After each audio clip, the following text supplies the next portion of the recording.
Hello, students. I've sent you a few images. Just look at these images and admire the beauty of nature. We are going to do a poem which is titled, A Thing of Beauty is a Joy Forever. So, even as you watch these images, you can enjoy the beautiful nature and it brings joy to your heart. Before taking the poem, I would like to tell you about the poet. This poem is written by John Keats. He was a British romantic poet. He started writing his poems early, and although he was trained to be a surgeon, a doctor, John Keats decided to devote himself wholly to poetry. And his secret is his power to sway and delight the readers by his gift of perceiving, that is, the way he looked at the world and living his moods and aspirations in terms of language. A Thing of Beauty is an excerpt, that means a short version from his poem Endymion. The poem is based on a Greek legend in which Endymion, a beautiful young shepherd and poet who lived on Mount Latmos, had a vision of Cynthia, the moon goddess.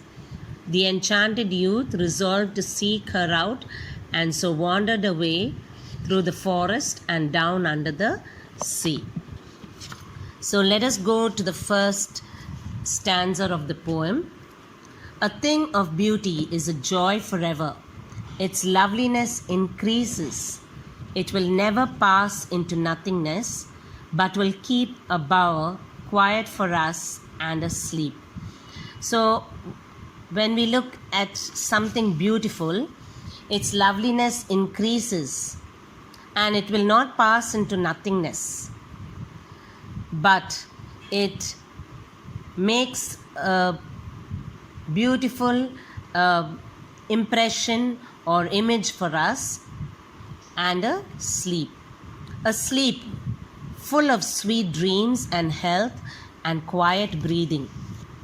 Therefore, on every morrow are we wreathing a flowery band to bind us to this earth.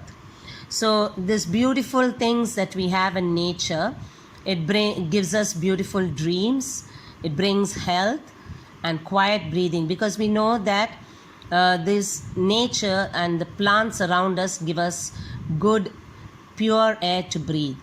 So, on every morrow means every morning, every day, we are wreathing. Wreathing means making a garland with flowers to bind us to the earth.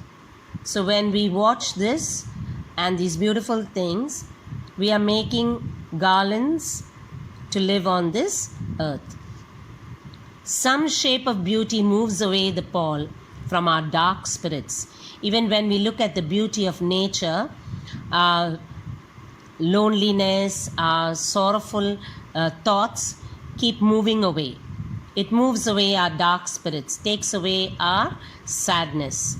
Such the sun, the moon, trees old and young, sprouting a shady boon for simple sheep, and such are daffodils with the green world they live in.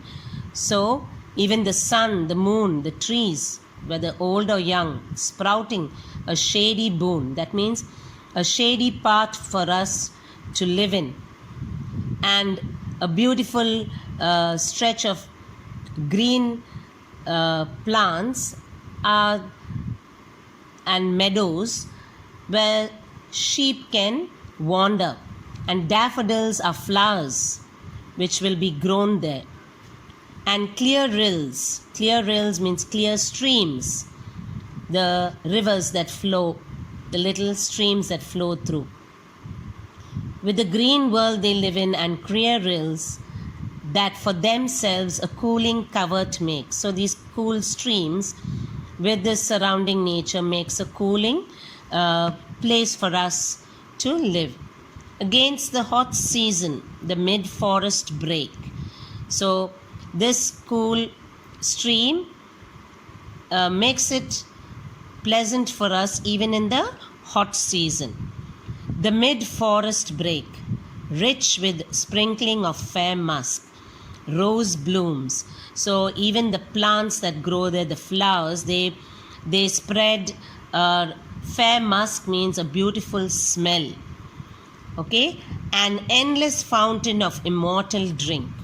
The streams which flow from the mountains down, it forms an endless fountain for us.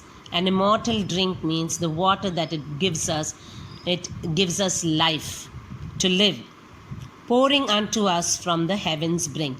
So it comes down from the highest mountains, from the melting snow, and it is like an immortal drink for us, which we can live on.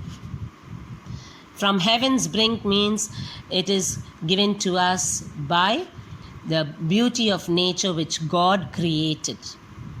So I hope you enjoy this poem, children. And when you get a chance to admire nature and try to always take the good things from nature and preserve it. Never try to make your surrounding, your earth, the place, your environment that we live in, never try to pollute it or make it dirty, but preserve it, because this is our life which we need on this earth.